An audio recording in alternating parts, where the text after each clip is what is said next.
आपुला तो एक देव करुणी घ्यावा, तेणे वीण जीवा सुख नो हे. येरती माईके दुःखाची जनिती, नाही आदी अंती अवसान. अविनाश करी आपुलिया ऐसे, लावी मना पिसे गोविंदाचे. येरती माईके दुःखाची जनिती, नाही आदी अंती अवसान. तुका म्हणे एका मरणेची सरे, उत्तमची उरे कीर्ती मागे. येरती माईके दुःखाची जनिती, नाही आदी अंती अवसान. पंढरीनाथ भगवान की जय. जय रघुवीर समर्थ. संत श्रेष्ठ तुकाराम महाराजांचा सर्व परिचित असलेला 4 चरणांचा अत्यंत सुंदर सोपा असा अभंग आहे.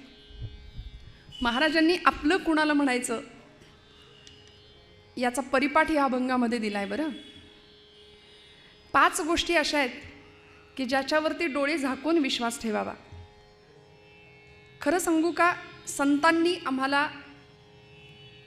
प्रत्येक वेळी आमच्या जीवनाच्या उद्धाराचाच विचार केला. जगाच्या कल्याणा संतांच्या विभूती, देह कष्टविती परोपकारे या न्यायानी तुमचं माझं भलं व्हावं ही एकमेव इच्छा उराशी बाळगलेले सर्व संत. कारण जगाच्या शाश्वत कल्याणाची कामना संतांशिवाय दुसऱ्या कुणीच नाही केली. प्रचंड कळवळ्यानी बुडते हे जन न देखवे डोळा या न्यायानी तुमचा आमचा उद्धार व्हावा, जीवन कृतार्थ अवस्थेला पोहोचावं याकरता संतांचं हृदय तळमळलं. म्हणून सेवितो हा रस वाटितो अनेका, घ्यारे होऊ नका रानभरी. संभ्रांत अवस्थेमध्ये असलेला, अनिश्चित जीवन असलेला हा मनुष्य समाज पाहून अंतःकरण द्रवलं. आणि समर्थांसारखे संत सुद्धा वेळोवेळी आम्हाला सांगू लागले, घटिका गेली पळे गेली तास वाजे झणाणा, आयुष्याचा नाश होतो रामकारे म्हणाना. अरे निघालं आयुष्य, क्षणाक्षणाने आयुष्य पुढे सरकतंय. क्षणोक्षणा हाची करावा विचार, तरावया पार भवसिंधू. तुकोबराय म्हणतात, नाशिवंत देह जाणार सकळ, आयुष्य खातो काळ सावधान. सावध केलं. संतांना आम्हाला वेळोवेळी सावधतेचा इशारा द्यावा लागला. कारण हे निश्चित आहे की आम्ही बेसावधच आहोत. आम्ही बेसावध आहोत म्हणून संतांना आम्हाला जागं करावं लागलं. उत्तिष्ठत, जाग्रत. उपनिषदकारांना सुद्धा सांगावं लागलं की जागे व्हा. देहाची झोप इथे अपेक्षित नाहीये, मनाला आलेली मरगळ. मन निद्रा अवस्थेमध्ये जाऊन बसलंय. त्या मनाचा आणि प्रत्येक श्वास आमचा जागृतीचा असावा ही संतांची आपल्याकडून असलेली अपेक्षा आहे. जो ब्रह्मरसाचं पान आम्ही केलं तो ब्रह्मरस काढा असं म्हटलंय. तो काढा तुम्हाला सुद्धा मिळावा, ज्यांनी भवरोग नष्ट होणार आहे. आम्हाला व्यवहारामध्ये देहाला जडलेले रोग नष्ट करायचे असतील तर बाकी डॉक्टरांच्या औषधावर जसा आम्ही विश्वास ठेवतो ना, तसं साक्षात्कारी संत हा ब्रह्मरसाचा काढा आम्हाला द्यायला आलेत. आणि तो घ्या, सेवन करा म्हणून वेळोवेळी प्रार्थना करतात. सकलांच्या पाया माझा दंडवत, आपुलाले चित्त शुद्ध करा. चित्तशुद्धीची कामना केली आणि दादागिरी करून नाही. दादागिरी तुम्ही आम्ही करतो. संतांनी दंडवत घालून जगाच्या शाश्वत कल्याणाची कामना केली. महाराज म्हणाले, ज्याला आपलं म्हणायला हवं होतं त्यांना आम्ही आपलं म्हटलं. त्याचा परिणाम असा झाला, आमच्या आयुष्यामध्ये आम्हाला खऱ्या सुखाचाही लाभ झाला आणि अमरत्वाचा लाभ झाला. आम्ही अमर झालो. अमर आहा, अमर आहा. आम्ही अमर झालो, अमरत्वाला प्राप्त झालो. वास्तविक जन्माला आलेला प्रत्येक जीव 2 गोष्टींच्या कायम शोधात आहे. कुठल्या 2 गोष्टी आहेत? या अभंगामध्ये त्याचा उल्लेख केला आहे, या अभंगामध्ये त्याचा विस्तार केला आहे तुकोबरायांनी. त्यातली पहिली गोष्ट अशी आहे, आमची सगळी धडपड जी असते ती पहिली गोष्ट सुखाकरता. आणि दुसरी गोष्ट आहे अमरत्व. माणसाला मृत्यू नको आहे. मृत्यू हे अत्यंत जीवनाचं कटू असलेलं सत्य आहे, हे आम्हाला ठाऊक आहे. तरीसुद्धा आम्हाला मृत्यू नको असतो. याचं कारण असं आहे, महाभारतामध्ये यक्षप्रश्न नावाचं प्रकरण आहे. त्यामध्ये धर्मराजाला यक्षराजांनी अनेकोत्तम प्रश्न विचारलेत. त्यामध्ये यक्षांनी एक प्रश्न असा विचारला धर्मराजाला की जगातलं सगळ्यात मोठं आश्चर्य काय आहे? जगातलं धर्मा म्हणून तर धर्मराज युधिष्ठिर त्यांना का म्हणायचं? कारण ते युद्धी स्थिर आहेत बरं का. म्हणून सगळी जबाबदारी धर्मराजांकडे होती. प्रश्नांची उत्तरं त्यांना देता आली.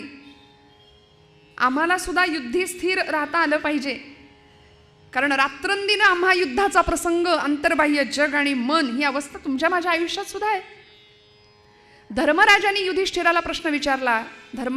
यक्षराजांनी युधिष्ठिराला प्रश्न विचारला. सांगितलं, राजा सांग, जगातलं सगळ्यात मोठं आश्चर्य काय आहे? सगळ्यात मोठ्यात मोठ्या प्रश्नाला कमीत कमी शब्दात उत्तर देतो की नाही, तो खरा विद्यार्थी असतो. म्हणून एसटी स्टँडवर चौकशी ऑफिसवर बोर्ड असतो, आपलं म्हणणं थोडक्यात सांगा. धर्मराजांनी उत्तर दिलं. फार फापट पसारा चालतच नाही हो. धर्मराजांनी उत्तर दिलं, आश्चर्यमेतत् मनुष्य लोके. सगळ्यात मोठं आश्चर्य काय आहे? अहन्यहनि भूतानि गच्छन्ति यम मंदिरम तेषा स्थिरत्वमिच्छन्ति किमाश्चर्यमतः परम. म्हणाले, आपल्यापैकी आपलंच एखादं आप्तेष्ठ नातेवाईक जर निघून गेलं, इहलोकीची यात्रा संपवली, तर त्या मनुष्याला, त्या आपल्या नातेवाईकांना पोहोचवण्याकरता आपण कुठे जातो? गच्छन्ति यम मंदिरम. त्याला यम मंदिर म्हटलंय. स्मशानभूमी, घाटावरती आपण जातो. तिथं गेल्यानंतर जो काही देहसंस्कार आहे तो केल्यानंतर तिथून परत येणारी माणसं अशा रुबाबात येतात की या जागेचा आणि माझा काडीभत्र संबंध नाहीये, म्हणजे आमचं आणि या जागेचं काही घेणं देणंच नाही, अशा ॲटिट्यूडमध्ये आम्ही माघारी येतो. माणसाचं हे जे वाटणं आहे ना, ते जगातलं सगळ्यात मोठं आश्चर्य आहे, असं युधिष्ठिर सांगतायत, धर्मराज आम्हाला सांगतायत. आम्ही फार भ्रमात राहतो ना. आम्हाला असं वाटतं की आम्हाला इकडे यायचंच नाहीये कधी. संत, साक्षात्कारी संत सांगतात, त्याच्यावर विश्वास ठेवूया. संत म्हणतात, आपुले मरण पाहिले म्या डोळा, धन्य तो सोहळा अनुपम्य. तुकोबरायांनी मरणाचा सोहळा केला. मरणाचा कुठे सोहळा असतो का हो? पण महाराजांनी तो केला. कारण अशा अवस्थेला महाराज पोचले सिद्धावस्थेमध्ये की मी आणि तो दोन नाहीच. आता देह थांबला काय किंवा गेला काय परवा नाही, कारण आम्ही एकरूप झालो. अद्वैताचा साक्षात्कार संतांना झाला. याचं कारण एक आहे की त्यांना जीवनामध्ये कळलं आपलं काय, नेमकं आपलेपण कशामध्ये दाखवावं, आपलं कुणाला म्हणावं. आपण नातेवाईकांना आपलं म्हणत बसतो, इतकं आपलं करतो की तीच आमच्या दुःखाला कारण ठरतात. म्हणून तर मराठी भाषेत शब्द आहे नाती गोती, जी गोत्यात आणतात आम्हाला, ती नाती गोती. बरं, किती लक्षात ठेवावं माणसांनी या सगळ्या पसाऱ्यामध्ये? 25 वर्षापूर्वी अमुक लग्नात अमकीनं मला हलकी साडी नेसवली काय, मग 25 वर्षांना आपल्या मुलीच्या लग्नात आम्ही ते बरोबर त्याचं पांग फेडतोय की नाही? असं नाही करावं ना. नको त्या सांसारिक प्रपंचामध्ये, गोष्टीमध्ये आम्ही इतके रमतो. कसं असावं संसारामध्ये, आपलं किती म्हणावं? याचं उत्तर नाथ भागवतामध्ये नाथ माऊली देतात. ऐसे असावे संसारी, जववरी प्राचीनाची दोरी, पोरी घरचार मांडिला, खेळ मोडोनी टाकिला. कसा असावं संसार? संत म्हणाले, यथा कमलपत्राक्ष. कमळाच्या पाण्यावरचा बिंदू, कमळाच्या पानावरचा पाण्याचा बिंदू जसा असतो ना तसा, किंवा कमळाचं पान पाण्यात जसं असतं तसं आम्ही प्रपंचात असावं. यथा कमलपत्राक्ष. असून नसल्यासारखं राहता येईल का हो? नाथबाबा म्हणाले, ऐसे असावे संसारी. पूर्वीच्या काळी भातुकलीचा खेळ खेळायच्या मुली. हे पूर्वीच्या काळी असं मुद्दाम म्हणते, कारण आता आम्हाला ती मुली अशा खेळताना दिसतच नाही. तो प्रत्येकाच्या हातात मोबाईल आहे. लहानपणी मस्त छान, मग ते भाऊला भाऊलीचं लग्न लागायचं, खोटा चहा व्हायचा, खोट्या पोळ्या व्हायच्या, मोठ्यांना ते आणून दिलं जायचं, मोठ्यांनी सुद्धा अगदी भुरके मारत तो चहा प्यावा लागायचा, नाटक करावं लागायचं आहे की नाही. असं छान संसार त्या मांडायच्या. दिवसभर सुट्टीच्या दिवशी पोरी खेळायच्या, आणि संध्याकाळ झाली, आईची हाक कानावर आली, चल कार्टे अंधार पडला, घरात चल. म्हटलं की आहे ते सगळं भरायचं एका पिशवीमध्ये आणि घरी निघून यायचं. ऐसे असावे संसारी. म्हणाले, तिकडून आम्हाला हाक आली ना जगाच्या आईची, की आम्हाला लगेच निघता आलं पाहिजे. खो खोचा डाव असतो, तोही आता दिसत नाही. खो खोच्या खेळामध्ये ज्याला खो बसलाय त्याला उठावं लागतं. तो जर म्हणला मी उठणारच नाही तर खेळ मोडेल. त्यामुळे निरोप आला की समाधानाने जाता यावं. माणसांना विचारलं ना, काय कसं काय चाललंय, बरं आहे का, काय बरंच म्हणायचं, चाललंय ढकलायचं कसं तरी रडत खडत. इतकी नकारात्मकता आमच्या जीवनामध्ये का असते हो? भगवंतांनी इतकं सुंदर आयुष्य दिलंय, बरं असं आयुष्य दिलंय की प्रत्येक इंद्रियाचा मात्रास्पर्श वेगळा आहे. डोळ्याने बघतो ध्वनी परिसतो, कानी पदी चालतो, प्रसिद्ध श्लोक आहे. जिव्हेने रस चाखतो, मधुरही वाचे आम्ही बोलतो, हाताने बहुसाल काम करीतो, विश्रांतीही घ्यावया घेतो, झोप सुखे फिरोनी उठतो, ही ईश्वराची दया, पंढरीनाथ भगवान की. आहे की नाही? प्रत्येक इंद्रियाला त्याचं त्याचं काम नेमून दिलंय. डोळ्याने बघतो ध्वनी परिसतो, कानी पदी चालतो. प्रत्येक इंद्रियाचा मात्र स्पर्श वेगळा आहे. भगवंतांनी अव्यंग देह दिलाय. मस्तकाच्या केसापासून पायाच्या नखापर्यंत उत्तम आरोग्य संपन्न देह दिला. शरीरम आद्यम खलु धर्म साधनम, हे धर्माचं साधन आहे हे सांगून दिलं आमच्या पूर्वसुरींनी. खलु धर्म नाही, खलु सर्व साधनम असं म्हणावं लागेल. सगळ्याचंच साधन शरीर आहे. मग इथे आल्यानंतर कशाला आपलं म्हणावं? तुकोबराय उत्तर देतात. आपुला तो एक देव करुनी घ्यावा, तेणे विण जीवा सुख नो हे. आपलं कशाला म्हणायचं? ज्यांनी अत्यंत सुंदर असं जीवन आपल्याला दिलं. आपण देहावर किती प्रेम करतो सांगा ना. आपल्याच देहावर आपण इतकं प्रेम करतो. दिवसभर 100 वेळा आपण आरशात बघू आपल्यालाच. बघतो की नाही? खरं सांगा. हो म्हणा. बघतो की नाही? भरपूर वेळा आपण आपल्यावर खूप प्रेम करतो आणि करावं. आपण स्वतःवर खूप प्रेम करतो, पण आपल्याला ज्यांनी घडवलंय त्याचा विचार, त्याच्याविषयी कृतज्ञता आपल्या मनात असणं फार गरजेचं आहे. एक ग्रंथ, एक मंत्र, एक तीर्थ, एक पंथ आणि एक संत, 5 गोष्टी डोळे झाकून विश्वास ठेवावा. आणि खरं सांगू, संतांवर विश्वास ठेवावा, संतांवरच ठेवावा. हा च महत्वाचा आहे. बाकी कुणावर नाही ठेवला तरी चालेल. डोळे झाकून विश्वास ठेवावा कुणावर? तर तो संतांवरती. कारण तुमच्या माझ्या कल्याणाचाच विचार संतांनी केलाय. जगाकडं बघण्याची दृष्टीच बदलून टाकतात संत आमची. संत सृष्टीत नाही बदल करू शकले ना, तर आमची दृष्टी बदलतात. काय झालं? एक गृहस्थ कबीरांकडे गेला बरं का. आणि कबीर महाराजांना म्हणाला, महाराज मी खूप दुःखी आहे म्हणले, कटकटलोय, व्यापलोय संसाराला, प्रपंचाला, मला सोडवा म्हणले या दुःखातनं. काय झालंय म्हणाले. संत कसे असतात बघा, शांतपणे. काय झालंय, नेमकी समस्या काय आहे? तो म्हणाला, सासू घरी येऊन बसलीये. सासू घरी आलीये, कटकट कटकट लावली आहे नुसती. 8 दिवस झालं जायचं नाव घेत नाही. मी वैतागलो म्हणाले तिच्या बडबडीला.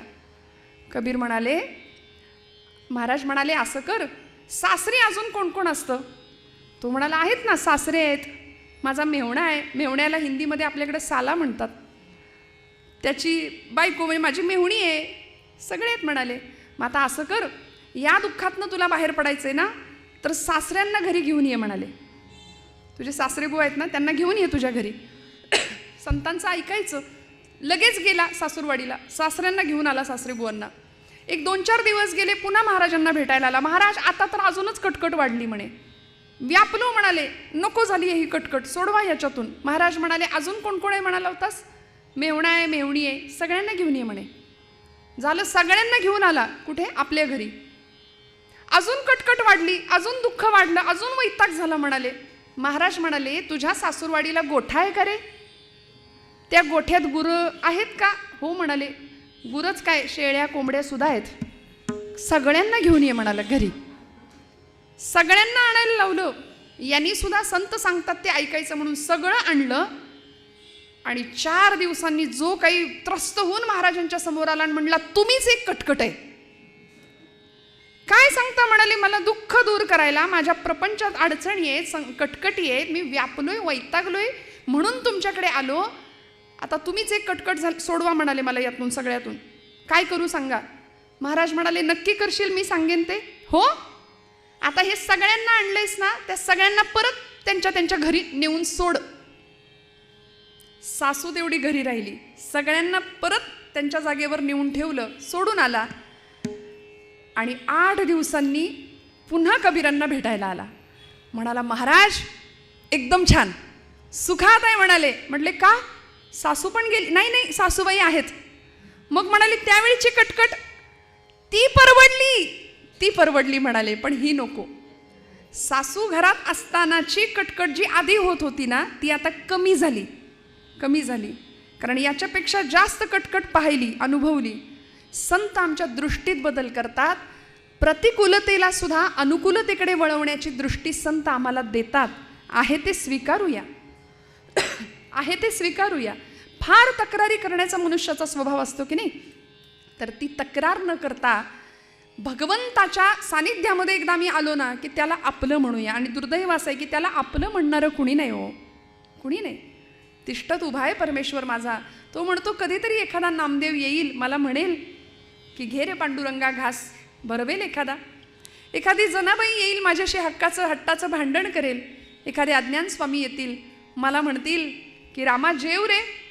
किती आपलं म्हणावं भगवंताला. ब्रह्मचैतन्य गोंदवलेकर महाराजांच्या चरित्रातला सुंदर प्रसंग आहे, आपण सगळे ऐकता जाणता. ज्यावेळी थोरल्या रामाची स्थापना झाली, सगुण उपासना महाराजांनी इतकी सुंदर करावी रामाची, इतकी सुंदर. आपल्या शास्त्राने आधार दिला. सगुणाचे नि आधारे समर्थ म्हणतात, निर्गुण पाविजे निर्धारे. निर्गुणाची उपासना कठीण आहे, म्हणून संतांनी सगुणाचा आधार दिला आम्हाला. आणि ब्रह्मचैतन्य महाराजांनी इतक्या सुंदरपणे रामाची पूजा करावी. रोज सुंदर पद्धतीने रामाची उपासना करावी. रोजचा नैवेद्य, रोजची काकड आरती, शेजारती, दुपारचा नैवेद्य, सगळं उत्तम प्रकारे सगळे उपचार पार पाडावेत. आणि झालं असं, एकदा महाराजांना प्रचंड ताप आला होता. बरं, फणफणून तापलेले महाराज. ज्या ज्या ठिकाणी मन जाय माझे, ज्या ज्या ठिकाणी मन जाय माझे, त्या त्या ठिकाणी निज रूप तुझे, त्या त्या ठिकाणी निज रूप तुझे. मी ठेवितो मस्तक ज्या ठिकाणी, मी ठेवितो मस्तक ज्या ठिकाणी, तेथे तुझे सद्गुरु पाय दोन्ही, तेथे तुझे सद्गुरु पाय दोन्ही, तेथे तुझे सद्गुरु पाय दोन्ही. ब्रह्मचैतन्य महाराजांना फणफणून ताप आला. आणि त्या दिवशीची काकड आरती, त्या दिवशीचं स्नान रामाला जे घालायचं होतं ना, ते महाराजांकडून नाही झालं. महाराजांचे स्नेही होते भाऊसाहेब केतकर, त्यांनी त्या दिवशीची पूजा केली, काकड आरती केली रामाची. आणि दुपारच्या भोजनाचा आता नैवेद्य भगवंताला अर्पण करायचा. त्या नैवेद्यासाठी केतकर प्रभूंच्या समोर येऊन उभे राहिले. आणि रामाला नैवेद्य अर्पण करताना लक्ष गेलं, रामांच्या मूर्तीच्या डोळ्यातनं अश्रुधारा वाहताना दिसल्या. त्यांना असं वाटलं की सकाळचं आज रामाला स्नान मी घातलंय, महाराज नाही आहेत, तर माझ्याकडून काहीतरी चूक झाली असेल, काहीतरी राहिलं असेल पुसायचं. म्हणून मऊसूत रेशमी कापडानी रामाच्या मूर्तीचे डोळे असे टिपले भाऊसाहेबांनी. काही वेळाने पुन्हा पाहतायत, पुन्हा रामाच्या मूर्तीच्या डोळ्यात पाणी आहे. दुसऱ्यांदा पुसलं, तिसऱ्यांदा डोळ्यात पाणी येताना पाहिलं, तिसऱ्यांदाही पुसलं. आणि चौथ्यांदा जेव्हा डोळ्यातलं पाणी पाहिलं मूर्तीच्या, तेव्हा धावत गेले आणि महाराजांना सांगायला लागले, महाराज राम रडतोय, चला लवकर म्हणाले, राम रडतोय. महाराजांनी असं पांघरून फेकून दिलं, शुचिरभूत झाले, धावत गेले गाभाऱ्यात आणि रामाच्या समोर येऊन उभे राहिले. रामा रडू नकोस रे, मला बरं वाटेल म्हणाले. किती आपलं म्हणावं देवाला, किती आपलं. आपण नातेवाईकांसाठी रडतो, इतके रडतो. महाराज म्हणतात कितीही करा नातेवाईकांसाठी, केलं म्हणून कुणीच म्हणणार नाही, पण माझ्या रामाकरता एवढंसं करा, माझा राम लक्षात ठेवेल आणि माझा राम रडेल तुमच्यासाठी. गोंदवल्याच्या महाराजांसाठी राम एकदा नाही, चरित्रात उल्लेख आहे, 2 वेळा रडलेत. एकदा महाराज गोंदवले सोडून चालले होते तेव्हा रडलेत, आणि एकदा महाराजांना फणफणून ताप आला होता, आजारी पडले होते, तेव्हा रामाच्या मूर्तीच्या डोळ्यातनं पाणी येतं. काय अनन्य साधारण अशी भक्ती असावी, ही उच्च पराकोटीची अवस्था असावी की जिथे राम रडतो, जिथे भगवंताला चैन पडत नाही. का आपलं म्हटलं त्याला, आपलं म्हटलं. आपुला तो एक देव करुणी घ्यावा, तेणे विन जीवा सुख नोहे. तुकोबराय ठामपणे सांगतात, सुख पाहिजे ना, सुखाचा सगळा पत्ता मी तुम्हाला देतो. माऊलींनी सांगितलं, सर्व सुखाचे आगर बाप रखुमा देवीवर, सुखाचे आगर बाप रखुमा देवीवर, सर्व सुखाचे आगर बाप रखुमा देवीवर.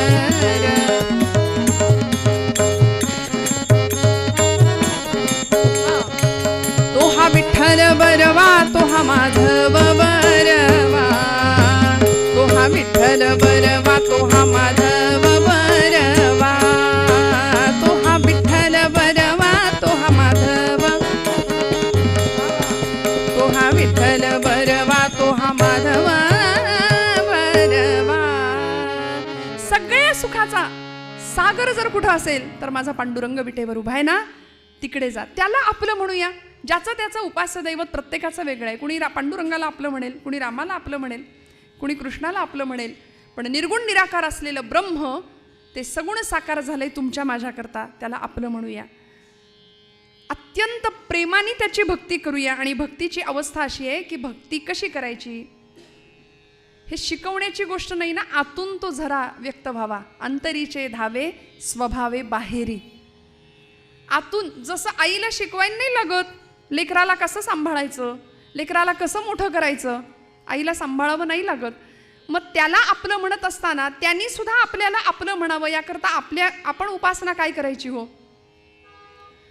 सणाचा दिवस आहे, नैवेद्याचं पान तयार करायचंय, भगवंताला नैवेद्य अर्पण करायचंय. म्हणून घरातल्या गृहिणींनी आता सोवळ्यात स्वयंपाक करायचंय म्हटल्यानंतर सोवळं परिधान करावं. पण तिचं लहान मूल 1 वर्षाच्या आतलं, त्याला खाऊ पिऊ घातलं आणि त्याला झोपवलं. आणि आता म्हणाली आता हा 2 तास तरी कमीत कमी उठायचा नाही. पटकन सोवळं नेसलं आणि स्वयंपाकाला लागली. स्वयंपाकाला सुरुवात केली. 15व्या मिनिटात ते उठलं. स्वयंपाकघराच्या उंबऱ्यामध्ये येऊन उभा राहिला आणि जो आकांत, जे रडायला लागला. आता करायचं काय? समस्या अशी, मी सोवळ्यात आहे, याला घेऊ कसं? तो आवाज शेजारणीने ऐकला. शेजारीण सख्खी होती म्हणून आली बरं का, नुसती कामापुरती नव्हती. ती आली आणि म्हणाली अगं काय तुझं चालू आहे, बाळ कधीच रडतंय, त्याला घे तरी उचलून. ती म्हणाली घ्यायला हरकत नाही, पण समस्या अशी आहे की मी सोवळ्यात आहे, त्याच्या अंगावर ओळ्याचे कपडे आहेत, कसं घेऊ त्याला? ती म्हणाली तुझी समस्या मी सोडवते. त्या बाळाला उचलून घेतलं, त्याच्या अंगावरचे सगळे कपडे काढले, खऱ्या अर्थाने त्याला सोहळा केला, पूर्णपणे सोहळा केला आणि आईकडे दिला. आईने त्याला पटकन उचलून घेतलं. मला सांगायचं एवढंच आहे की त्या जगाच्या माऊलींनी आपल्याला असंच उचलून घ्यावं असं जर वाटत असेल तर आपल्या अंगावरचे जे अज्ञानाचे, अहंकाराचे, आसक्तीचे, अपेक्षांचे, वासनांचे पट म्हणजे वस्त्र आहेत ती काढली पाहिजेत आणि पूर्णपणे या अर्थाने सोहळं होऊन भगवंताकडे गेलं पाहिजे. अहंता आणि ममतेचा पूर्णपणे त्याग करून त्याला आपलं म्हटलं पाहिजे. अहो द्रौपदीने त्याला आपलं म्हटलं. भर दरबारामध्ये दुःशासनाने फरफटत आणली होती, केसांना धरून दयेची याचना करत होती. मी कौरव कुलाची मर्यादा आहे, कौरवांची स्नुषा आहे, माझं रक्षण करा. पितामह भीष्मांच्या समोर हात जोडले, धृतराष्ट्रासमोर याचना केली. एकापेक्षा एक रथी महारथी पांडव होते, कुणीच नाही कामी आलं. पण अशा वेळी भगवंतांनी धावा करावा भगवंतांचा. हे गोविंदा, हे माधवा, हे मधुसूदना, धाव. सा ग म द नि सा नि द म ग म ग सा. ऐक कृष्णा हाक माझी, ऐक कृष्णा हाक माझी.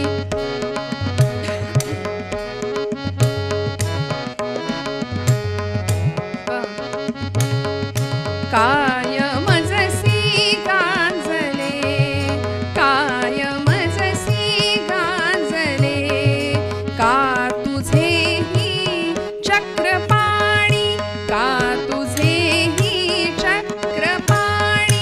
चक्र आजी गंजले हो, चक्र आजी गंजले. ऐक कृष्णा हाक माझी, ऐक कृष्णा हाक माझी. हे गोविंदा, हे माधवा, धाव म्हणून धावा करावा. क्षणाचाही विलंब न करता वस्त्रावतार भगवंतांनी घेतला आणि भगवंत आले. त्या प्रसंगामध्ये द्रौपदीचं रक्षण करावं आणि शिल्लक ठेवत नाही हो देवत. दिवाळखोर नारायण, त्याला बहुतांचे ऋण, भक्ताचे ऋण भगवंतावर चढत जातात, भगवंत ठेवत नाही. बोटाला कापलं म्हणून वस्त्र बांधलं होतं आणि त्या चिंधीचं ऋण 1000 अनंत पटींनी भगवंतांनी या प्रसंगामध्ये फेडलं ना हो. का हो? त्याला आपलं म्हटलं. आपुला तो एक देव करुनी घ्यावा, तेणे विना जीवा सुख नोहे. तुकोबराय म्हणतात आम्ही सुखाची अपेक्षा नश्वर प्रपंचात करतो. स्वानंद सुख निवासी सद्गुरू मामासाहेब दांडेकर असं म्हणायचे की आपण संसारात सुख शोधतो. म्हणजे मिरच्यांच्या बाजारात जाऊन खव्याचे पेढे देता का हो किलोभर असं म्हणतो. आता मिरच्यांच्या बाजारात पेढे मिळतील का? तिथे ठसकाच लागणार, डोळ्यात पाणीच येणार. हे जसं खरं आहे तसं संसार आम्हाला रडवणारच आहे. तो डोळ्यात पाणीच आणणार आहे. मग तिथून सुखाची अपेक्षा नाही करायची. कारण माता पिता बंधू भगिनी कोणी न पवती निर्वाणी, इष्टमित्र सज्जन सखे हे तो सुखाची मांडणी. एकला मी दुःख भोगी कुंभपाक जाचणी. कुणीच नाही सोबत. देव सोयरा देव सोयरा देव सोयरा दिनांचा. शेवटच्या क्षणापर्यंत भगवंत समर्थ रामदास स्वामी म्हणाले, देहांती तुला कोण सोडू पाहतो. कोण आहे शेवटच्या क्षणाला? ज्याचं आम्ही आयुष्यभर नाम घेतलं. किती भगवंत सांभाळतो बघा. शेवटच्या क्षणाला जर शारीरिक आधिव्याधींनी विस्मरणाने त्याचं नाव आमच्या मुखात नाही आलं तर भगवंत आम्हाला गती देतो.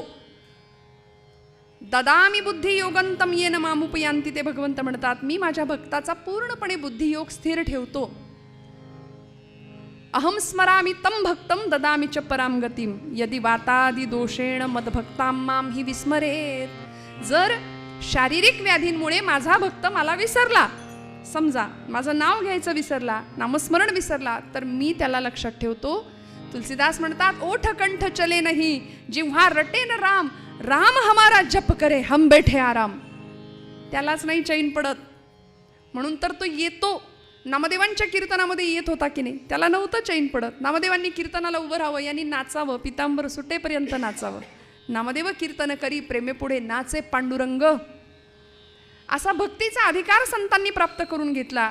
भगवंताला आपलं म्हटलं.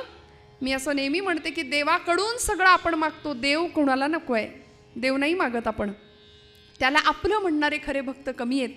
म्हणून त्याला आपलं कोणी म्हटलं, त्यामुळे काय झालं? अविनाश करी आपुलिया ऐसे लावी मना पिसे गोविंदाचे. भगवंत भक्ताला आपल्यासारखं करतो. अविनाश करी आपुलिया ऐसे. आणि तो कसा आहे हो? जाणे अजमी अजर. त्याची ओळख ज्ञानेश्वरी स्वतः माऊली सांगतात स्वतःच्या मुखातून. जाणे अजमी अजर.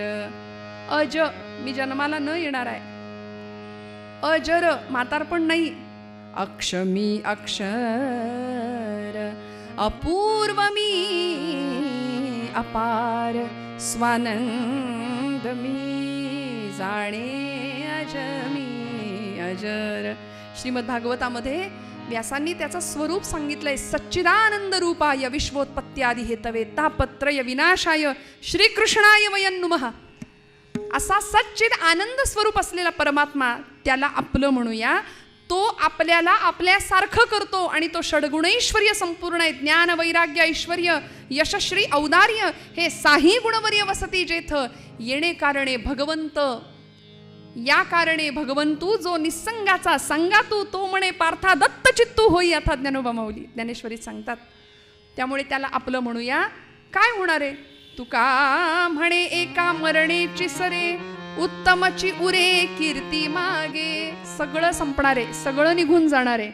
उरतं काय शेवटी? शास्त्रकारांनी श्लोक सांगून ठेवला आम्हाला. धनानी भूमौ पशवश्च गोष्ठे. काय राहतं इथे? भार्या गृहद्वारी जनस्मशाने देहश्चितायां परलोक मार्गे कर्मानुगो गच्छति जीव एकहा. पंढरीनाथ भगवान की. आयुष्यभर कमावलेलं सगळं धन लोकांना पूर्वीच्या काळी जमिनीत ठेवायची सवय असायची बघा. पूर्वीच्या काळी लोक जमिनीत पुरून ठेवायचे. मग ते भूमीतलं धन भूमीतच राहतं म्हणाले. धनानी भूमौ सगळं जमवतो. पहिला पै गाठी मारून सगळं सेविंग इथेच राहतं. पशवश्च गोष्ठे. गोठ्यातली गाई गुरु गोठ्यातच राहतात. भार्या गृहद्वारी. जिच्यावर प्रेम केलं अशी सौभाग्यवती फार तर उमऱ्यापर्यंत येते. जनस्मशाने. लोकसंग्रह स्मशानापर्यंत येतो. देहश्चितायां परलोक मार्गे. आयुष्यभर खाऊन पिऊन पुष्ट केलेला देह चितेवर एकटाच जातो. बरं तो देह तरी सोबत येतो का? त्या देहाची राख होते. ती राख सुद्धा सोबत नेता येत नाही. सोबत काय येतं? कर्मानुगो गच्छति जीव एकहा. आयुष्यभर केलेलं कर्म तुमच्या माझ्या सोबत येणार आहे. महाराज म्हणाले, तुका म्हणे एका मरणेची सरे उत्तमची उरे कीर्ती मागे. देहे त्यागिता कीर्ती मागे उरावी. समर्थ म्हणाले, मना सज्जना हेची क्रिया धरावी. मग करायचं काय? सुख आणि अमरपद दोन्ही प्राप्त व्हायचं असेल तर त्याला आपलं म्हणूया. मंगल कार्य आहे घरामधलं. आणि त्या घरामध्ये, त्या घराच्या अंगणामध्ये, घरातून अगदी 8 वर्षाची एक कन्या, आता 8 वर्षात भवेत कन्या. कन्या ही 8च वर्षाची असते आणि 8 वर्षाची असते तीच कन्या असते, तिलाच कन्या म्हणावं. आपण आता बोलता बोलता म्हणतो आमची कन्या 28 वर्षाची आहे. पूर्वीच्या काळी उपवर कन्या होता असं मोरोपंतांची आर्या प्रसिद्ध आहे. कन्या उपवर होते पूर्वीच्या काळी. लहानपणी विवाह करण्याची पद्धत आपण आत्तासुद्धा म्हणतो 28व्या वर्षी वर संशोधनाचं काम आमच्या कन्येचं करायचं आहे असं. पण ही जी 8 वर्षाची मुलगी परकल पोलक घालून धावत धावत धावत घराच्या अंगणामध्ये आली आहे बरं. आणि बाजूला लक्ष गेलं, एका कुंपणामध्ये शेळ्या, मेंढ्या, कोंबड्या कुंपणामध्ये ठेवलेल्या. धावत गेली आणि बकरीचं एक पिल्लू उचलून घेतलं आपल्या हातामध्ये आणि बारकाईनं त्याच्याकडे पाहतीये. लहान मूल म्हणजे बघा, प्राण्याचं असू दे माणसाचं असू दे, ते निरागसच असतं की नाही, अगदी निरागस असतं. आपलं परक त्याला कळत नाही. आपण त्याला शिकवतो हे माझं ते माझं, मग ते करायला लागतं. साधी एखादी पेन्सिल आपण त्याला मागितली, बघू बघू बघू मला दे, तर ते म्हणतो माझं आहे. आणि मग आपण म्हणतो कसा गुंड झालाय बघा. आपण त्याच्या त्या वृत्तीचं कौतुक करतो. हे नंतर शिकतं बाळ, पण अगदी लहानपण असतं ना ते निरागस असतं, त्याला माझं तुझं कळत नाही. म्हणून ती देवाची रूपं असतात आपण म्हणतो ना. निरागसपणे अगदी बाल सुलभ स्वभाव त्या बकरीच्या पिलाच्या डोळ्यामध्ये ती पाहतीये.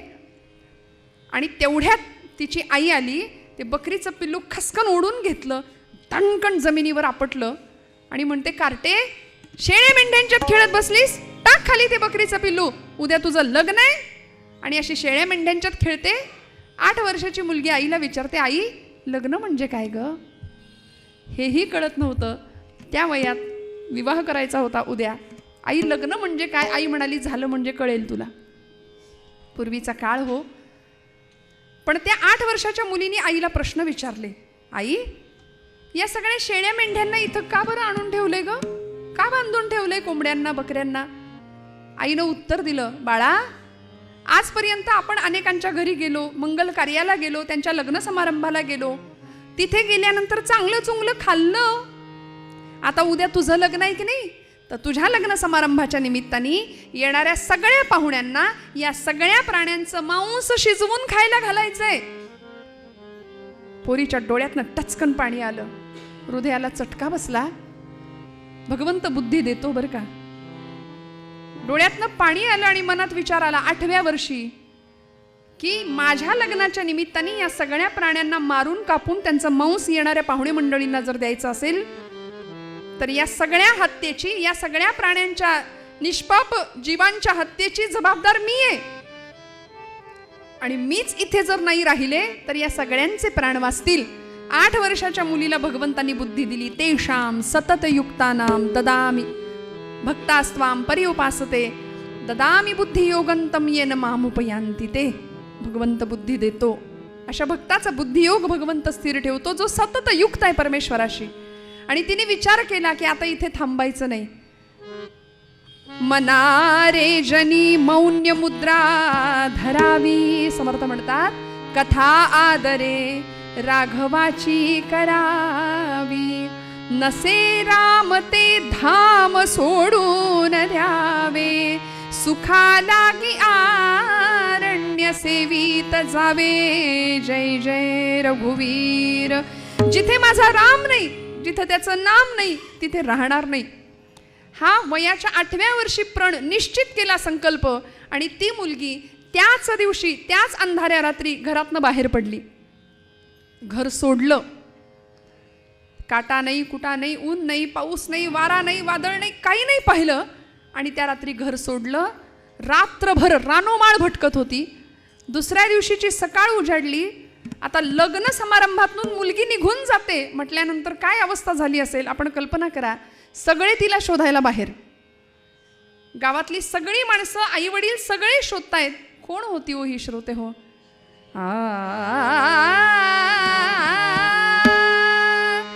शबरी नामे कन्या त्याची. शबरी नामे कन्या त्याची.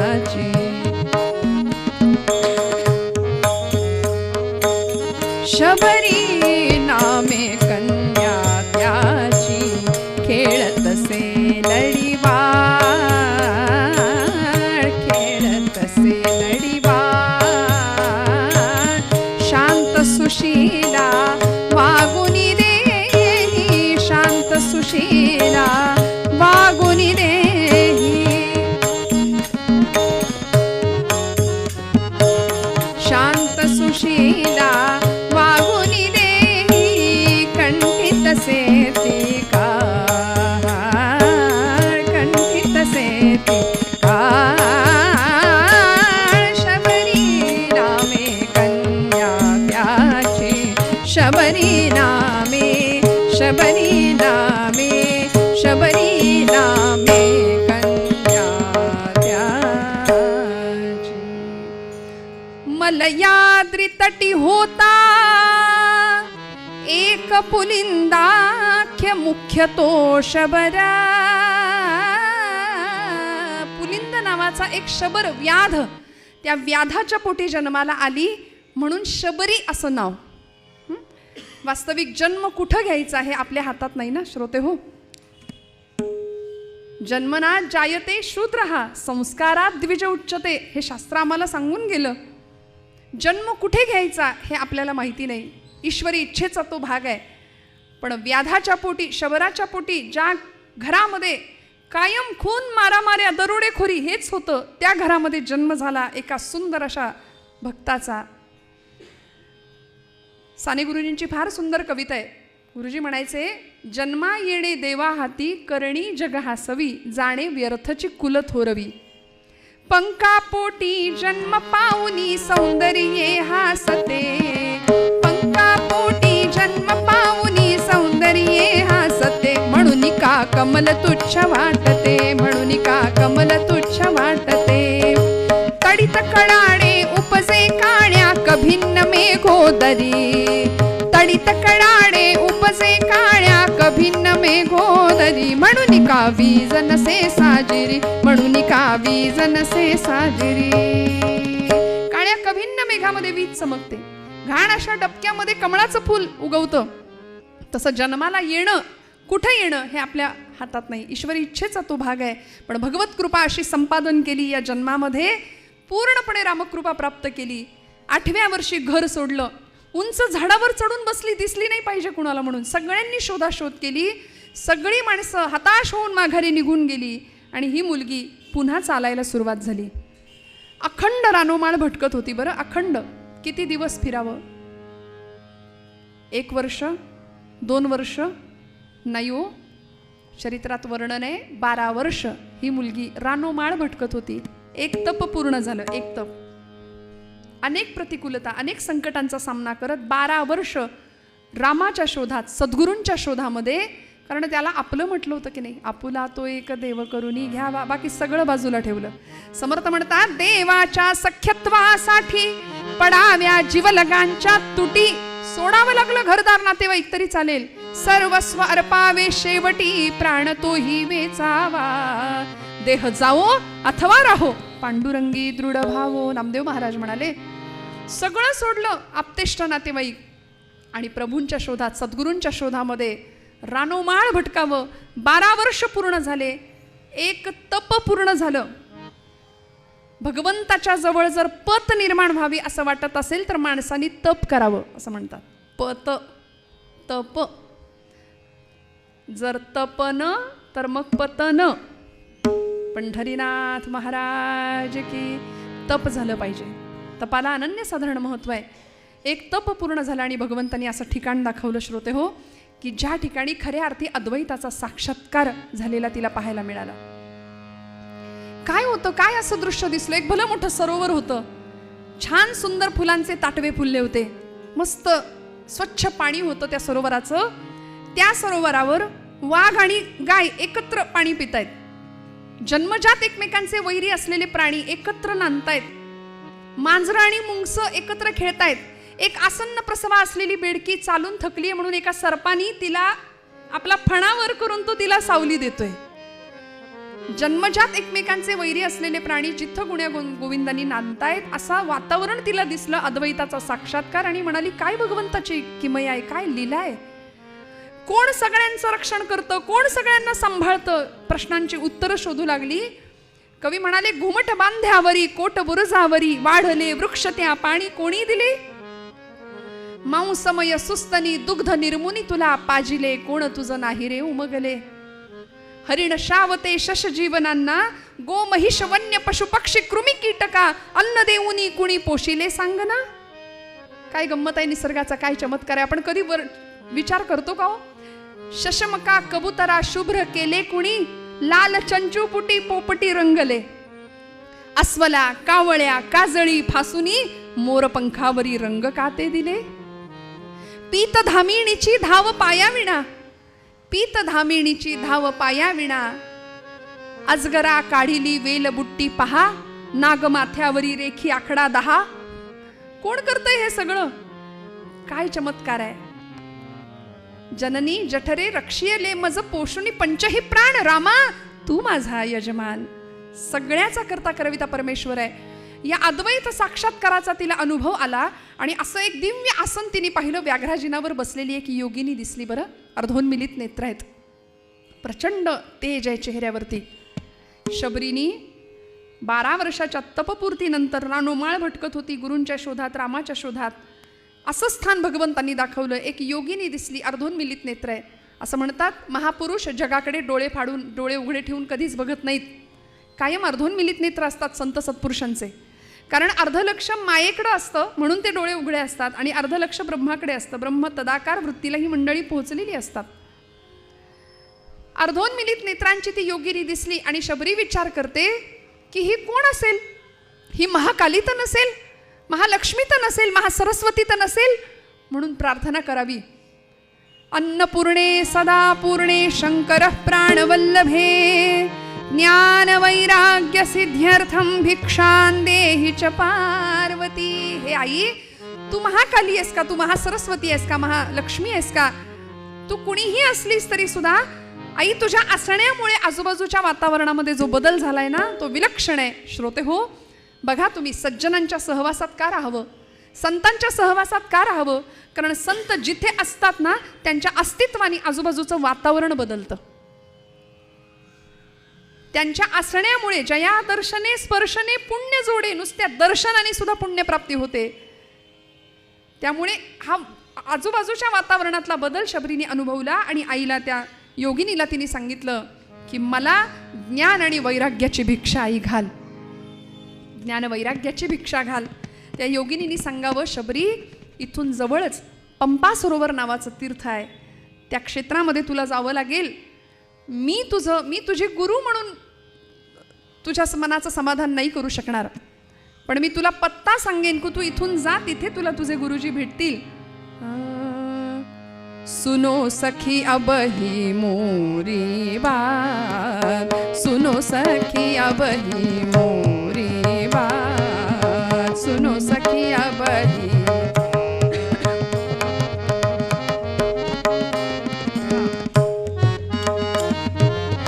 सुनो सखी अब ही मोरी बात, गुरु चरणन जो नित ही ध्यान, गुरु चरणन जो नित ही ध्यान. सुनो सखी अब ही मोरी बात, सुनो सखी अब ही, सुनो सखी अब ही, सुनो सखी अब ही मोरी बात. पत्ता मिळाला, मार्ग सापडला. संत मार्ग दाखवतात आपल्याला जीवनाचा, आणि त्या मार्गावरून वाटचाल सुरू झाली. पंपा सरोवराच्या जवळ शबरी आली आणि आश्रम दिसला आपल्या गुरुजींचा, सद्गुरूंचा. मतंग ऋषींचा आश्रम पाहिला. आता एकदम थेट आश्रमात कसा प्रवेश करायचा? गुरुदर्शनाला जाण्याचे काही नियम आहेत, काही शास्त्र आहे, काही विधी आहेत. म्हणून तिथेच उभी राहिली, तिथूनच नमस्कार केला. तस्मै श्री गुरवे नमः. एका वृक्षाच्या बुंध्याशी थांबली आणि निरीक्षण करावं. रोज सद्गुरू आपल्या शिष्यांना पाठ देतात, ज्ञानदान करतात. एकदम आपण आश्रमात कसं जावं? काहीतरी सेवा घडली पाहिजे.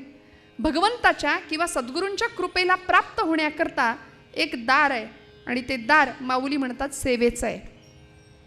जो ज्ञानाचा कुरुठा तेथ सेवा हा दारवंठा स्वाधीन करी सुभटा ओळगोनी. त्यामुळे भगवंताकडे किंवा सद्गुरूंकडे जायचं असेल तर पहिलं दार आहे सेवेचं. आपण सेवा केली पाहिजे तर आपल्याला मेवा मिळेल हे तिला कळलं होतं. म्हणून ठरवलं की मी काहीतरी सेवा करेन तरच गुरुकृपा प्राप्त होईल, गुरूंशी समीपता येईल.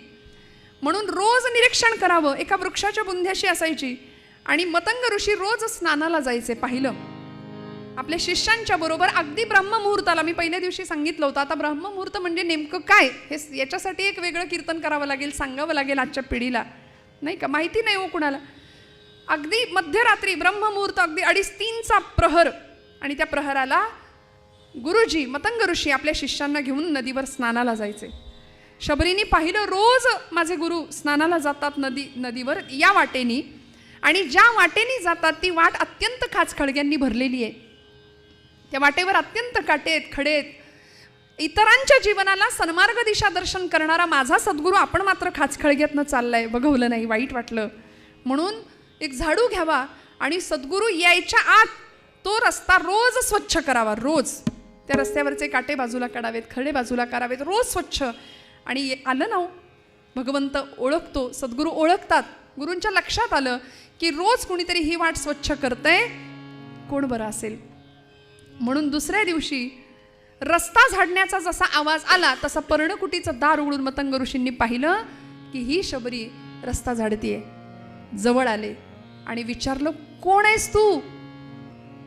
आता तिने विचार केला, हीच संधी आहे, अवसर बार बार नाही आहे. आता सेवा केली. सद्गुरू स्वतः जवळ आले, साक्षात परब्रह्म स्वतः समोर येऊन विचारते, कोण आहेस तू? तिने प्रश्न विचारला, मी कोण कोठील? तिने उत्तर दिलं, मी कोण कोठील कुठे मज लागी जाणे. मला नाही माहित मी कोण आहे. भौतिकातली ओळख नव्हतीच होती. मला नाही माहित मी कोण आहे, तुम्ही सांगा मी कोण. आचार्यांना प्रश्न पडला ना, कोहम कथमिदम जातम को वै कर्तास्य विद्यते. मी कोण या प्रश्नाचं उत्तर कधीतरी मिळवायचा प्रयत्न करावा. ती म्हणाली, मी कोण कोठील कुठे मज लागी जाणे, काहे जगात घडले मम साच येणे.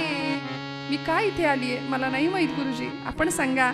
याचा विचार करिता शिणली ही काया, सांगुनी हे सुखी करा मज स्वामी राया. सद्गुरुनाथ महाराज की जय. तुम्ही सांगा मी इथे का आलीये, मी कोण आहे, कुठे राहतेस? इथंच झाडाच्या बुंद्याशी. आतमध्ये चल म्हणाले. आश्रमामध्ये एक पर्णकुटी बांधून दिली. आता समीपता आली. अध्यात्मशास्त्रामध्ये 4 मुक्तींचं वर्णन केले. सलोकता, दासबोधामध्ये सुद्धा, माऊलींनी ज्ञानेश्वरीमध्ये सुद्धा या मुक्तींचं सविस्तर चर्चा केली आहे. सलोकता, सरूपता, समीपता आणि सायुज्यता. भगवंताचा लोक प्राप्त होणं सलोकता. सरूपता, ईश्वराचंच रूप प्राप्त होणं सरूपता. समीपता, भगवंताच्या सानिध्यात राहायला मिळणं. आणि सायुज्यता, साक्षात परमेश्वर होणं.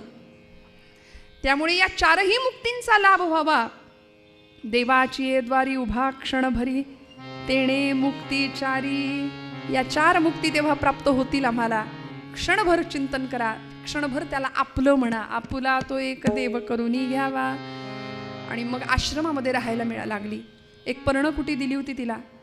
आणि आता एक स्त्री असून सुंदर आश्रम व्यवस्था सांभाळायला लागली शबरी माता. बरं का, गुरूंची कृपा झाली. ज्ञानार्जन करावं, सगळ्यांच्या बरोबर ज्ञानग्रहण करायला बसावं. आणि एक दिवस असा आला की सद्गुरू मतंग ऋषींनी आपल्या सगळ्या शिष्यांना एकत्र बोलावलं आणि सांगितलं की आता माझ्या जाण्याची वेळ आली. मला निरोप आलाय. काल मगाशी आपण ऐकलं ना की ज्याला निरोप आला त्याला जावं लागतं. आणि अधिकारी असलेले सद्गुरू संत मतंग ऋषी सांगतायत, आपुल्या माहेरा जाईन मी आता, निरोपया संता हाती आला. मला जावं लागेल, माझ्या निर्याणाची वेळ जवळ आली आहे. सगळे शिष्य भेटायला लागले. काही असतात बघा, गुरुदेव हे थोडं राहिलंय ते शिकवा आणि मग जा म्हणाले. पण शबरीसारखे निष्ठावंत शिष्य सद्गुरूंच्या जवळ आली आणि म्हणाली, गुरुदेव आपण मला इथे राहायला जागा दिली, आपण मला आश्रय दिला, आपल्या कृपाशीर्वादाने मी इथं आहे. तुम्हीच जर आम्हाला सोडून निघून गेला तर आम्ही कुणाच्या आश्रयाने राहायचं? मी कशी राहू? मतंग ऋषी म्हणाले, शबरी काळजी करू नकोस, मी जरी इथून निघून गेलो तरी सुद्धा तुला तुझ्या जीवनाचा तारक मंत्र मी देऊन जाणार आहे, काळजी करू नकोस. आणि म्हणून मतंग ऋषींनी शबरीच्या कर्णरंध्रामध्ये त्रयोदशाक्षरी असलेलं नाम पेरलं.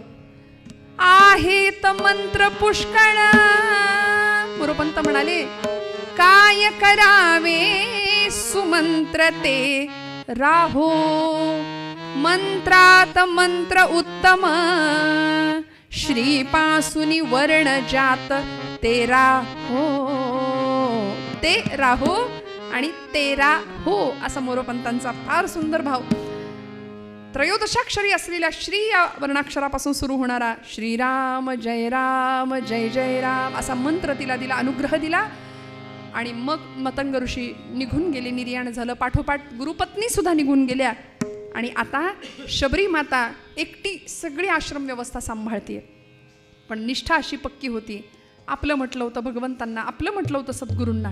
निष्ठा अशी होती की वाटेल ते झालं तरी आता प्रभू येणार आहेत. गुरुजींनी सांगितलं होतं, सद्गुरूंनी सांगितलं होतं, शबरी या मंत्राशी अखंड अनुसंधान ठेव, इतकं अनुसंधान ठेव, अहर्निश या मंत्राचा जप कर, माझ्यावर विश्वास ठेव. लोक देवळात जातात, लोक देवाकडे जातात, पण तू एवढी भाग्यवान ठरशील, अनंत कोट ब्रह्मांडाचा नायक, त्रिभुवन श्रीमंत तुझ्यापर्यंत चालत येईल, दैवत तुझ्यापर्यंत चालत येईल, एवढी भाग्यवान तू ठरशील. आणि गुरूंच्या वचनावर विश्वास ठेवून अहर्निश त्या मंत्राचा अनुसंधान जप सुरू झाला. श्रीराम जय राम जय जय राम, श्रीराम जय राम जय जय राम, अखंड नामस्मरण सुरू झालं. चारही दिशांचे रस्ते रोज स्वच्छ करायचे, गोमयाचे सडे टाकायचे, रस्त्याच्या दुतर्फा फुलझाडं लावायची, रांगोळ्या काढायच्या, रोज वाट पाहायची. मनात विचार केला, सद्गुरूंनी सांगितलंय खरं, प्रभू येणार आहेत, रामराय येणार आहेत, पण असं कुठे सांगितलं या बाजूने येतील, पूर्वेकडून येतील, पश्चिमेकडून येतील, म्हणून चारही दिशांचे रस्ते रोज स्वच्छ करावेत. निष्ठा अशी पक्की होती. आणि कितीतरी वर्ष माझ्या पदरचं नाही, चरित्रात वर्णन आहे, 96व्या वर्षी रामदर्शन आहे. गुरूंवर अशी निष्ठा ठेवली, आपलं म्हटलं ना सद्गुरूंना, आपलं म्हटलं ना भगवंतांना, की मग तिथे किंतु परंतु नाही, पूर्ण विश्वास, पूर्ण समर्पण. रोज रस्ता स्वच्छ करावा, रोज झाडावा, रोज रांगोळ्या काढाव्यात, रोज गोमयाचे सडे टाकावेत आणि भगवंताची वाट बघावी. किती वाट पाहिली हो आपण, एवढी वाट नाही पाहत. भगवंत येतो, त्याला आपल्याला रोज भेटायचंय. खरं तर आपल्यालाच वेळ नाही, त्याला भेटायचंय. मुरारी बापू म्हणतात, ठाकुर को हमारे साथ बात करने की हर रोज इच्छा होती है, लेकिन मोस्ट ऑफ द टाइम हमारा मोबाइल स्विच ऑफ रहता है, एंगेज रहता है, नहीं तो रेंज नहीं होती. काहीतरी गडबड आहे, आम्हालाच वेळ नाही. त्याला रोज आमच्याशी बोलायचंय, त्याला रोज भेटायचंय. जनाबाईंना भगवंत म्हणायचे, मीही होतो एकला, करमेना मुळी मला. अगं मी एकटाच आहे ग, एकटाच आहे. असा एखादा भक्त माझ्या समोर यावा. शबरीने किती वाट बघावी, आपल्याकडे वाट बघायला तेवढा वेळ नाहीये. आणि आपण वाट पाहिलीच समजा नैवेद्यासाठी, तर तो येईल याची आपल्याला खात्री नाही, विश्वास नाही. नामदेवांना तो विश्वास होता, म्हणून ते रडले, पांडुरंगा ये आणि जेव. आणि खरं सांगू का, देव आपला नैवेद्य ग्रहण करत नाही याच्यातच तो आपली आब राखू नये असं म्हटलं तर ते चुकणार नाही. कारण त्यांनी जर एकदा स्वीकारायला सगळी सुरुवात केली तर मग आपण किती रक्षण करणार आणि किती देणार त्याला. सगळा करता करविता दाता तो आहे ना. देव उदार देता न म्हणे थोडेफार. वाट बघावी, इतकी वाट बघावी. तितिक्षेनी सहनम सर्व दुःखानाम अप्रतिकारपूर्वकम चिंता विलापरहितम. सा तितिक्षा निगद्यते. भूतकाळाची चिंता नाही, वर्तमान काळाची चिंता नाही. वर्तमान काळामध्ये भगवंताला आठवायचं काम आहे, भविष्याची चिंता नाही. या अवस्थेला तितिक्षा असं म्हणतात. आणि वाट पाहिली, रोज भगवंतांना आळवायची. आश्रमात या कधी रे येशील, आश्रमात या कधी रे येशील, रामा रघुनंदना, रामा रघुनंदना.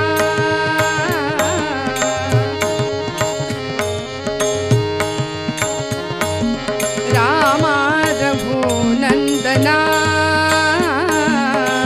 आश्रमात या कधी रे येशील, आश्रमात या कधी रे येशील, रामा रघुनंदना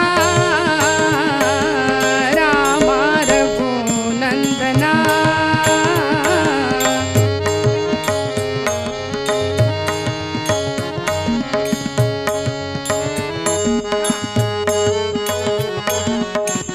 आश्रमातया कधी रे येशील रामा रघुनंदना रामा रघुनंदना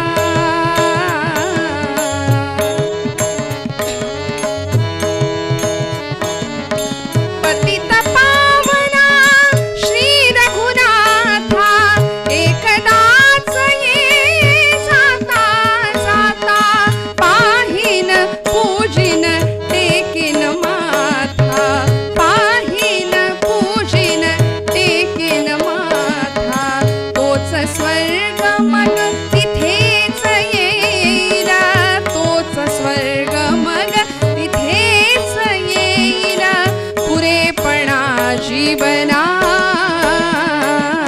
रामा रघुनंदना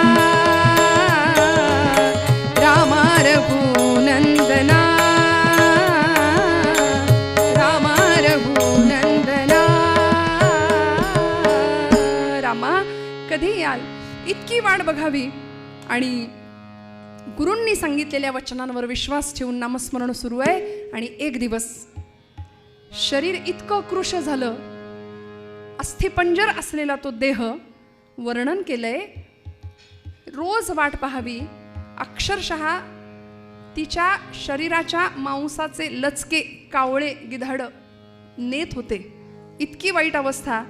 पण ती म्हणायची, कागा कागा सब कुछ खाइये चुन चुन मेरा मांस, सगळं घेऊन जा लेकिन दो नयन मत फोड़िए प्रभु मिलन की आस. मला रामाला बघायचंय, मला त्याला पाहायचंय. माझ्या डोळे कोडीत प्राण शिल्लक आहे तोपर्यंत माझे डोळे व्यवस्थित ठेवा, मला सगुणातल्या रामाचं दर्शन घ्यायचंय. आणि प्रभू रामचंद्र ऋष्यमुख पर्वताच्या दिशेने निघालेले, वनवासी असलेले प्रभू रामचंद्र सोबत लक्ष्मण महाराज आहेत. दोघ जण निघालेत. पंपा सरोवर दिसलं, मतंग ऋषींचा आश्रम दिसला आणि त्या आश्रमाच्या दिशेने प्रभू चालायला लागले. लक्ष्मण सांगतायत, दादा कुणाचा तरी आश्रम आहे, आतापर्यंत आपण कुणाचा पाहुणचार घेतला नाही, पण नको जाऊया. पण प्रभूंची पावलं आपोआप आपल्या भक्ताकडे पडत राहिली. हो, निघाले प्रभू आणि शबरीने निढळावर हात ठेवून पाहावं, भगवंत येत आहेत.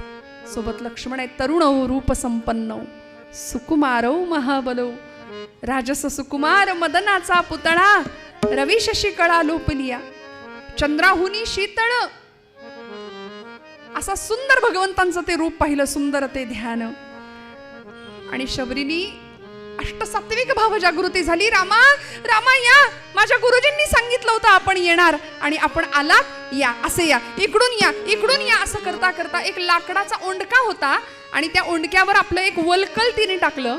तुमच्या माझ्या दृष्टीने लाकडाचा ओंडका असेल किंवा वलकल असेल, पण शबरीच्या दृष्टीने काय होतं सांगते.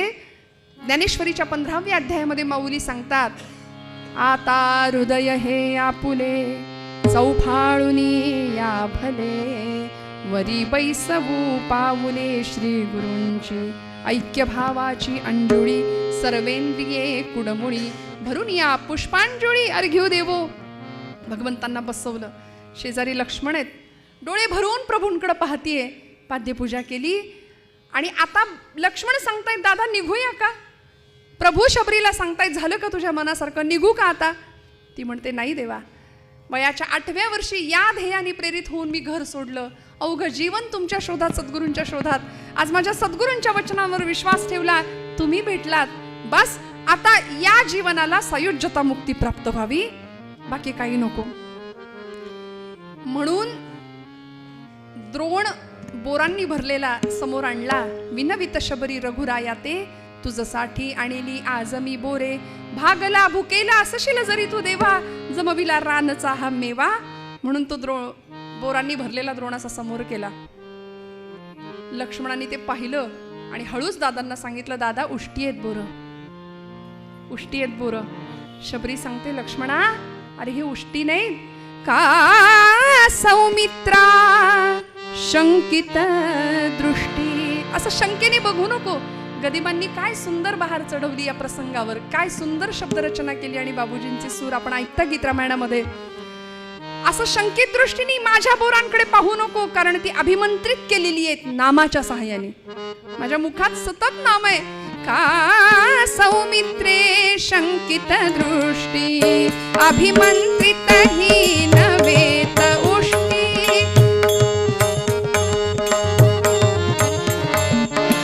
अभिमंत्रित ही नवेत उष्टी.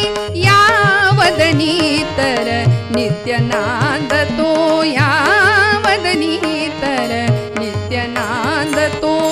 वेदांचा मधुरिमा लागली श्री चरणे आश्रमा. लागली श्री चरणे आश्रमा.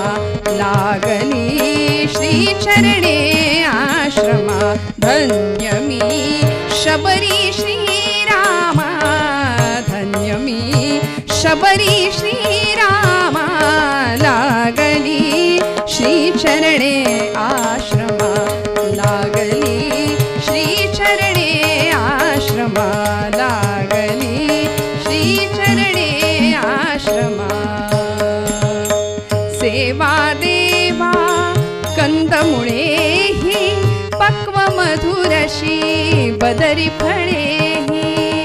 वनवेली काय वाहणे या विणकल्प द्रुमा. लागली श्री चरणे आश्रमा. लागली श्री चरणे आश्रमा. लागली श्री चरणे आश्रमा. भगवंताकडे डोळे भरून पाहावं.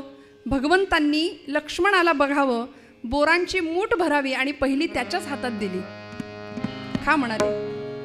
त्यांनी खाल्ल्यासारखं करावं, मागच्या मागे फेकून द्यावं. पण प्रभूंच्या आलं ना लक्षात. तुलसीदासजी म्हणतात, चिटिके पाव में घुंगरू बजे वो भी नाद श्री रघुनाथ सुने. आपल्याला वाटतं त्याला कुठे काय दिसतं, त्याला कुठे काय कळतं. पण या प्रसंगामध्ये शबरीचा भाव भगवंत जाणतात आणि तिला म्हणतात, तुझ्या मनासारखं झालंय का. नमस्कार केला मातेला आणि शबरी मातेने सांगावं, प्रभू इथे चिता रचली आहे. या चितेमध्ये उभी राहते. आपल्या स्वतःच्या हाताने अग्नी द्या. बस माझी ज्योत आपल्या ज्योतीमध्ये विलीन होऊ द्या. संयुज्यता मुक्तीचा अनुभव मिळू द्या. बाकी काही नको. आपुला तो एक देव करुनी घ्यावा. तेणे विण जीवा सुख नोहे. तुका म्हणे एका मरणेची सरे उत्तमची उरे कीर्ती मागे. हजारो वर्षानंतर सुद्धा ही चरित्र आम्ही गातो. कीर्तनातून हे प्रसंग आपण सांगतो, ऐकतो. त्याचं हेच फळ आहे. त्यांनी त्याला आपलं म्हटलं बरं का हो. पापरू में तोरी जोगी. देवा त्याशिवाय जायचं नाही. इथे चितेला अग्नी स्वतःच्या हाताने लावा. मत जा मत जा मत जा जोगी. मत जा मत जा मत जा जोगी.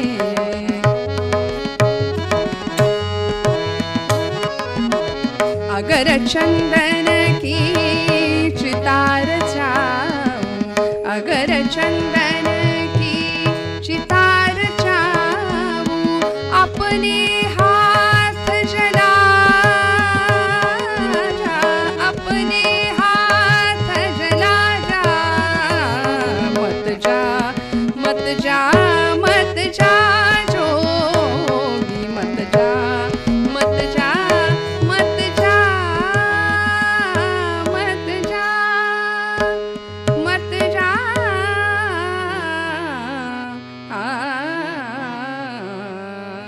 भगवंतानी स्वतःच्या हाताने या चितेला अग्नी दिला. कर्म ज्ञान भक्ती आणि वैराग्य या 4 फाळ लावलेल्या नांगरांनी अंतःकरणाची जमीन अशी सुपीक करून ठेवली होती आणि तिथे परमात्म्याला बसायला जागा दिली होती. आपुला तो एक देव करुनी घ्यावा. 8व्या वर्षी विशिष्ट ध्येयाने प्रेरित असलेला जीव जीवनामध्ये काय परिवर्तन घडवू शकतो, प्रभू कृपा सद्गुरु कृपा कशा पद्धतीची उच्च पराकोटीची प्राप्त करू शकतो, हे रामायणातलं आपल्याला शबरी मातेचं चरित्र शिकवतं. अखंड नामस्मरण, अखंड ध्यास प्रभुचरणांचा, गुरुचरणांचा आपल्याही जीवनामध्ये असा ध्यास लागावा. आपणही त्याला आपलं म्हणावं, तेव्हा आपल्याला सुद्धा सुख आणि अविनाश पद प्राप्त झाल्याशिवाय राहणार नाही. हे तुकोबरायांचं सांगणं अभंगाच्या मूळ पदामध्ये. आपुला तो एक देव करुणी घ्यावा, आपुला तो एक देव करुणी घ्यावा, आपुला तो एक देव करुणी घ्यावा.